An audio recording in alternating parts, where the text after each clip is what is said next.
अब जब सब कुछ राममय है तो आज सवाल जवाब के जरिए आपको अयोध्या के राम मंदिर के दर्शन करवाऊंगा। लेकिन ये समझ लीजिए दोस्तों कि ये वीडियो उस गैंग के लिए है। जी हां, उस गैंग के लिए है। बड़े ध्यान से समझिए, जो राम मंदिर के अस्तित्व पर सवाल उठाते थे। जी हां, बड़े ध्यान से एक एक चीज देखिएगा। इसके अलावा ये वीडियो उस गैंग के लिए है जो ये कहते थे मंदिर वहीं बनाएंगे, तारीख नहीं बताएंगे। आज मैं जो समय का पहिया है ना, घुमाकर थोड़ा पीछे लेकर चलूंगा। ये वीडियो उस गैंग के लिए है जिन्होंने सुनवाई रोकने की साजिश रची, और साजिश ही नहीं रची बल्कि क्या कुछ नहीं किया, याद दिलाना जरूरी है। और इसके बाद जब राम मंदिर बनने का रास्ता प्रशस्त हुआ तो उसकी राह पे रोड़े बनकर खड़े हो गए। और साथ में दोस्तों ये वीडियो उस गैंग के लिए, उन लोगों के लिए है जो उद्घाटन के समय, जिसका समय अब बिल्कुल नजदीक आ चुका है, डर पैदा करने की साजिश रचते रहे, क्या कुछ नहीं कहा। अब जब पूरी दुनिया राम मंदिर को लेकर उत्सुक है दोस्तों, तो मेरे मन में तो वो पुरानी चीजें उमड़ घुमड़ रही हैं जो राम मंदिर निर्माण में रोड़ा बनकर खड़े हो गए। जी हां, आपके लिए भी थोड़ा ताजा कर देता हूं। बयान पुराने जरूर हैं लेकिन आज भी प्रासंगिक हैं, और इसीलिए आपको भी मजा आएगा। सवाल जवाब की शैली में आपके सामने रखता हूं। शुरुआत किससे करें? संजय राउत साहब से करें क्या? शिवसेना के मतलब करता धरता और सारी चीजें करते हैं। क्यों संजय राउत जी? वैसे तो राम मंदिर का श्रेय आप और आपके नेताजी खूब लेते हैं, मगर आप तो अब कांग्रेस के साथ खड़े हो गए। क्या कहेंगे? 2024 का चुनाव भी सामने और राम मंदिर का उद्घाटन भी सामने, जरा बताइए ना। तो 2024 का चुनाव जीतने के लिए या लोगों में एक भय पैदा करने के लिए हमें डर है या हमें लगता है, हमें शंका है कि जो राम मंदिर का उद्घाटन होने जा रहा है अयोध्या में, उस वक्त पूरे देश में से लोगों को बुलाकर ट्रेन छोड़कर किसी ऐसे एरिया में, ऐसे विभाग में ट्रेन पर पथराव किए जाएंगे, पत्थरों पर ट्रेन के ऊपर आग के गोले छोड़े जाएंगे और पूरे देश में दंगे भड़काएंगे। अरे बाप रे, ये तो डराने लगे। सत्यपाल जी, आप कुछ शुभ शुभ बोलिएगा। राम मंदिर के उद्घाटन का मामला है, ये तो डरा रहे हैं। कोई ना कोई काम जरूर होगा, चाहे राम मंदिर पे हमला हो, चाहे किसी बीजेपी नेता की हत्या हो, चाहे एलओसी पार करना हो, कोई ना कोई खेल चुनाव से पहले ये करेंगे। लो जी, ये भी हमले की बात करने लगे।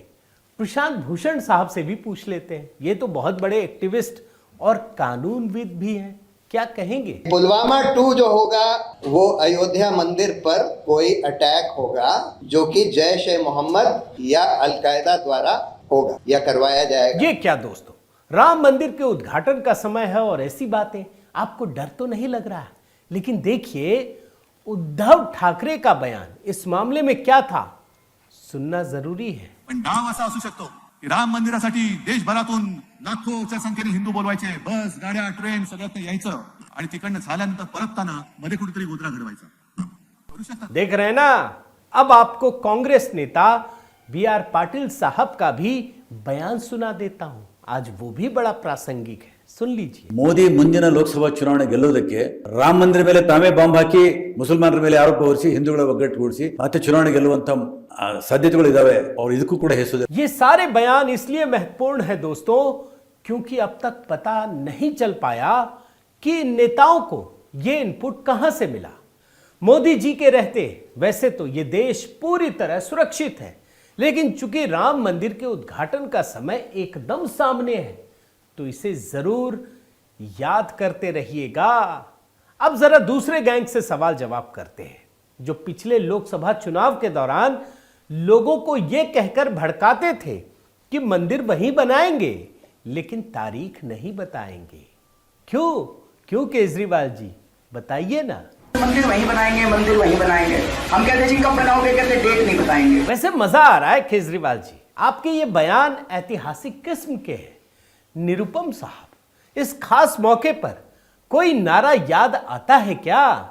जरा सुनाइए ना। देखिए, भारतीय जनता पार्टी के बारे में पहले ही कह चुके हैं कि इनके तभी सभी नेताओं और कार्यकर्ताओं का एक बयान है, एक नारा है कि सौगंध राम की खाते हैं, मंदिर वही बनाएंगे, पर तारीख नहीं बताएंगे। अब जब निरुपम जी ने बोल ही दिया दोस्तों, तो भला उद्धव ठाकरे साहब कैसे पीछे रहे? क्यों उद्धव जी, आप क्या कहेंगे? कह डालिए। आपल्याला काय घोषणा द्यायला बरं आहे, मंदिर वही बनाएंगे लेकिन तारीख नहीं बताएंगे। देखिए उद्धव जी, मुझसे अगर आप पूछेंगे तो फर्क तो पड़ता है, और खासकर मोदी जी के राज में, लेकिन आपको समझ में नहीं आएगा, वरना आप मोदी जी का साथ छोड़कर उधर चले जाते हैं। वैसे ममता दीदी, आप क्या कहेंगी? आप भी कहिए। राम का नाम लेकर इलेक्शन करते हैं, लेकिन 5 साल में एक राम मंदिर भी आप नहीं बना सकते हैं। आप चुनाव पर राजनीति करते हैं। दोस्तों ये समझ जाइए कि आपके लिए हमने ये टाइम मशीन है ना, उसको थोड़ा पीछे घुमा रखा है, तभी तो आपको आज की स्थिति पता चलेगी। वैसे मायावती जी राम मंदिर को लेकर अक्सर सवाल उठाती थी, एक छोटा बयान उनका भी जरूरी है, ये भी देखिए। इनकी मानसिकता सही होती राम मंदिर निर्माण के लिए तो बीजेपी को केंद्र में सत्ता में बने हुए कई वर्ष हो चुके हैं, और एब्सोल्यूट मेजॉरिटी आई है बीजेपी को केंद्र में, तो इनको फिर इतने साल इंतजार नहीं करना चाहिए था। अब शायद मायावती जी कुछ नहीं कहेंगी। वैसे कांग्रेस भले ही राम को काल्पनिक बताए, लेकिन भाजपा के लिए भगवान राम के मुद्दे को जरूर उठाती थी। क्यों दिग्विजय जी, सही बोल रहा हूं ना? योगी आदित्यनाथ जी कहते हैं राम जी की जब इच्छा होगी तब बन जाएगा, बाकी लोग कहते हैं कि अध्यादेश ले आएंगे। ऐसा है, भगवान राम इनको केवल चुनाव के समय याद आते हैं, फिर भूल जाते हैं। यही नहीं दोस्तों, 2019 के चुनाव से पहले इनके नेता सुप्रीम कोर्ट में कहते थे कि अभी सुनवाई मत कीजिए मिलॉर्ड, चुनाव हो जाने दीजिए। मगर यही लोग चुनाव के समय मोदी जी से सवाल पूछ रहे थे कि राम मंदिर क्यों नहीं बना। सुन लीजिए। मोदी जी की नींद उड़ती है राम मंदिर के प्रति जब चुनाव सामने आता है। उसके पहले 4.5 साल उन्होंने राम मंदिर की बात नहीं करी। अब राम मंदिर उन्हें सूझा है और केवल ये एक राजनीतिक स्टंट है। और इन परिस्थितियों में लालू यादव का क्या कहना था, जरा वो भी तो देखना जरूरी है ना। देख लीजिए। इसलिए खोद रहा है कि कम से कम राम का नाम लेने से भी दे दे राम दिला दे राम अखाने वाला भैया। अब जरा तीसरे गैंग के पास चलते हैं दोस्तों। ये वो लोग हैं जिन्हें सुप्रीम कोर्ट पर भी भरोसा नहीं। वो अब भी चीख चीख कर कहते हैं कि राम मंदिर भले ही बनने का रास्ता कानूनी प्रक्रिया से तय हुआ है, मगर वो अपनी पीढ़ियों को भूलने नहीं देंगे कि बाबरी मस्जिद को तोड़कर बनाया गया है। ओवैसी साहब को ही सुन लीजिए आप। बरसों की मेहनतों के बाद आज हमारा एक मुकाम हमने पैदा किया। तो ये आपको इन चीजों पर गौर करना, अपनी मिली हमियत को, मिली अपनी ताकत को बरकरार रखिए। नौजवानों, मस्जिदों को आबाद रखो, कहीं ऐसा ना हो कि मस्जिदें हमसे छीन ली जाए। जब तक दुनिया रहेगी सुनो संघ परिवार, हम हिंदुस्तान में बाबरी मस्जिद की शहादत का जिक्र करते रहेंगे। और जानते हैं, अखिलेश यादव के सांसद जो समाजवादी पार्टी के हैं, शफीकुर रहमान जी, वो भी यही कहते हैं। बाबरी मस्जिद थी और बाबरी मस्जिद है, इंशाल्लाह बाबरी मस्जिद रहेगी। सुन लिया ना आपने, ये समाजवादी पार्टी के सांसद हैं। इसलिए जब 2024 के चुनाव की प्रक्रिया शुरू होगी, तब अखिलेश जी से जरूर पूछना पड़ेगा, पूछना चाहिए कि ये मतलब जो कुछ कहा जा रहा है उससे सहमत है। वैसे मौलाना साजिद रशीदी की बात लोग शायद भूल गए होंगे, आज वो भी याद दिलाना जरूरी है। सुन लीजिए। हमारी मस्जिद को तोड़कर मंदिर बना दिया गया। उस वक्त में हो सकता है कोई मुस्लिम शासक हो, कोई मुस्लिम जज हो, या मुस्लिम शासन आ जाए, कुछ नहीं कहा जा सकता, क्या फेरबदल हो सकता है। क्या उस हिस्ट्री की बुनियाद पे इस मंदिर को तोड़कर मस्जिद नहीं बनाई जाएगी? बिल्कुल बनाई जाएगी। और जब मैंने इतना ढूंढ कर निकाला है दोस्तों, तो एक और मौलाना साहब है, सईदुल कादरी साहब, उनका भी बयान सुन लीजिए। हमारे अकीदे के हिसाब से वहां मस्जिद है और रहेगी और इंशाल्लाह रहेगी। मौलाना अरशद मदनी साहब का भी बयान बड़ा प्रासंगिक है, क्योंकि अब इनके बयान से आपको पता चलेगा कि इनको सुप्रीम कोर्ट पर कितना भरोसा है। सुनिए ना। मस्जिद अपनी जगह है, राम मंदिर को तोड़कर मस्जिद नहीं बनाएगी। मैं कहता हूं मैं तो कामयाब हूं। एक मौलाना तौकीर रजा साहब है दोस्तों, उनका भी बयान निकाल कर लाया हूं। सारा बड़ा महत्वपूर्ण है, इसीलिए आपको सुना रहा हूं एक एक करके। हमने बाबरी मस्जिद को सब्र किया है, ज्ञान वापी को सब्र नहीं करेंगे। इंशाअल्लाह ये लड़ाई सर्वों पर लड़ी जाएगी। अब चौथे गैंग से भी मिला देता हूं आपको, मिल लीजिए। इस गैंग ने कई काम किया, देख लीजिए बड़े ध्यान से। कभी सुप्रीम कोर्ट में कहा कि भगवान राम का कोई हिस्टोरिकल प्रूफ नहीं है। जी हां, ये वही लोग हैं दोस्तों जिनके पास अभी न्योता पहुंचा नहीं पहुंचा होता तो बोलते हमको नहीं बुलाया, बोला हिस्टोरिकल प्रूफ ही नहीं है। जब सरकार थी कभी सुप्रीम कोर्ट में यह कह दिया कि भगवान राम ने ही राम सेतु को तोड़ दिया था। दिखा रहा हूं आपको, ये 2008 का है, वो 2007 का था। कभी सुप्रीम कोर्ट में सुनवाई टालने के लिए इसलिए पहुंच गए ताकि 2019 के चुनाव का बहाना बनाया जा सके। यह भी रिपोर्ट आप देखिए। और उसके बाद इस गैंग ने अपनी जिम्मेदारी केजरीवाल के गैंग को सौंप दी और राम मंदिर का निर्माण रोकने के लिए केजरीवाल नई नई कहानी बनाने लगे।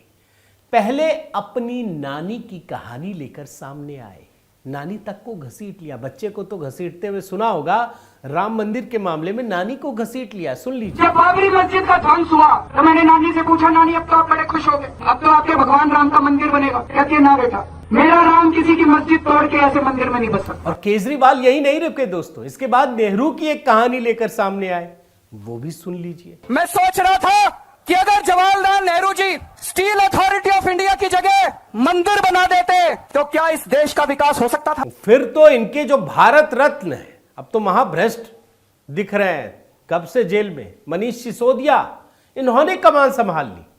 बस एक ही इच्छा, मंदिर ना बन पाए, भगवान राम का मंदिर ना बन जाए, कुछ भी बन जाए भले। सुनिए ना। मेरा स्टैंड है कि राम मंदिर और मस्जिद दोनों वालों से पूछ लो, और अगर दोनों की सहमति हो तो वहां एक अच्छी यूनिवर्सिटी बनवा दो। राम मंदिर बनाने से राम राज्य नहीं आएगा। और इसके बाद इनके एक और ईमानदार नेता जो जेल में है, छूट ही नहीं पा रहे, संजय सिंह, उन्होंने तो जय श्री राम को हवा में ही उड़ा दिया। हाँ, आपको यकीन नहीं होगा, सुनना जरूरी है, सुन लीजिए। हवा में उड़ गए जय श्री राम, हवा में उड़ गए जय श्री राम। इसके बाद इनके एक और मंत्री राजेंद्र पाल गौतम, वो तो भगवान के खिलाफ शपथ ही दिलवाने लगे। मतलब कोई सीमा नहीं, अंतहीन। सुन लीजिए। मैं राम और कृष्ण को ईश्वर नहीं मानूंगा और ना ही उनकी कभी पूजा करूंगा।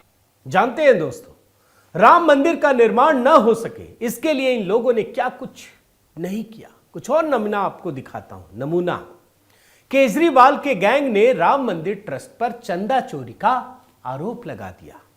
सुन लीजिए। राम मंदिर के निर्माण में अगर कोई सबसे बड़ी बाधा पहुंचा रहा है तो ये करोड़ों रुपए का चंदा चोरी करने वाले लोग पहुंचा रहे हैं। ये वही संजय सिंह है जो खुद शराब घोटाले, भ्रष्टाचार के मामले में जेल में बंद है, लेकिन इस जनाब के जैसे कहते हैं ना कि मतलब हाथ नहीं कांपे, जुबान नहीं हिली कि राम मंदिर ट्रस्ट पर ही जमीन घोटाले तक का आरोप लगा दिया, सिर्फ इसलिए कि राम मंदिर के निर्माण में रोड़ा लग जाए। सुन लीजिए। प्रभु श्री राम की नगरी अयोध्या में जमीन का घोटाला कर रहे हैं। ये मैंने बार बार कहा था, आपको याद होगा, कई प्रेस कॉन्फ्रेंस की थी उस समय, और मैंने प्रमाण सहित बताया था कि किस प्रकार से 5 मिनट के अंदर 2 करोड़ की जमीन 18.5 करोड़ रुपए में खरीदी गई 5 मिनट के अंदर। किसके द्वारा? ट्रस्ट के द्वारा। और जब दोस्तों सारे गैंग की बात सुना रहा हूं तो आखिर में राहुल गांधी का बयान सुनना जरूरी है, जो अजीबो गरीब ही कहानी सुनाते रहते हैं। सुन लीजिए। कुछ दिन पहले मैं बीजेपी के पार्लियामेंट हाउस में सीनियर नेता से मिला, बातचीत हुई, डाइट की बात कर रहा था, एक्सरसाइज की बात कर रहा था, और मैंने उनसे सवाल पूछा, क्या आप पूर्ण जन्म में बिलीव करते हो? बीजेपी के नेता, क्या आप पूर्ण जन्म में बिलीव करते हो? कहता है मैं तो नहीं करता। तो फिर मैंने कहा, अगर आप पूर्ण जन्म में बिलीव नहीं करते हो तो फिर आप राम में कैसे बिलीव कर सकते हो? चौंक गया। कहता है बात तो सही है, बाहर किसी को मत बता दियो। मगर इन सारी रुकावटों के बाद भी आज भगवान राम का मंदिर पूरा हो चुका है। कई सारी कहानियां दोस्तों, कई सारी कहानियां, निर्माण से जुड़ी ऐसी ऐसी कहानियां जो देखकर सुनकर आप भाव विभोर हो जाएं, आपका दिल बाग बाग करने लगे। सिर्फ मंदिर ही नहीं बल्कि अयोध्या का चौतरफा विकास हो रहा है। श्रद्धालुओं के हर सुख सुविधा का ख्याल रखा जा रहा है। अयोध्या के लोगों का भी दोस्तों आर्थिक विकास हो रहा है। और अब तो पीएम मोदी का सौगंध भी पूरा हो रहा है और करोड़ों भारतीयों के सपने भी। और इसीलिए जब राम मंदिर जाएं या उनसे जुड़े दृश्य देखें तो इन कहानियों को भी मत भूलिएगा, ताकि जिन लोगों ने राम मंदिर के निर्माण में रोड़े अटकाए उनसे जनता सवाल तो पूछ सके। तो दोस्तों जो खबर है वो तो सब कोई दिखा रहा है, लेकिन खबर के पीछे की खबर जो इससे जुड़ी है, इसी से जुड़ी है, जिसकी वजह से हम सैकड़ों वर्षों तक संघर्ष करना पड़ा, कानूनी संघर्ष करना पड़ा, वो कैसे भूल जाए। उम्मीद है दोस्तों आपको मेरा ये रिसर्च अच्छा लगा होगा, तो आप ज़रूर लोगों तक शेयर कीजिए, पहुंचाइए, लोगों को पता तो चले कि इसके पीछे कितनी मेहनत, परिश्रम की पराकाष्ठा की गई है। बहुत बहुत धन्यवाद। आपसे निवेदन है कि आप मेरे इस वीडियो को लाइक कीजिए, शेयर कीजिए, सब्सक्राइब कीजिए, कमेंट कीजिए और इस बेल आइकन को प्रेस करना मत भूलिएगा। नमस्कार।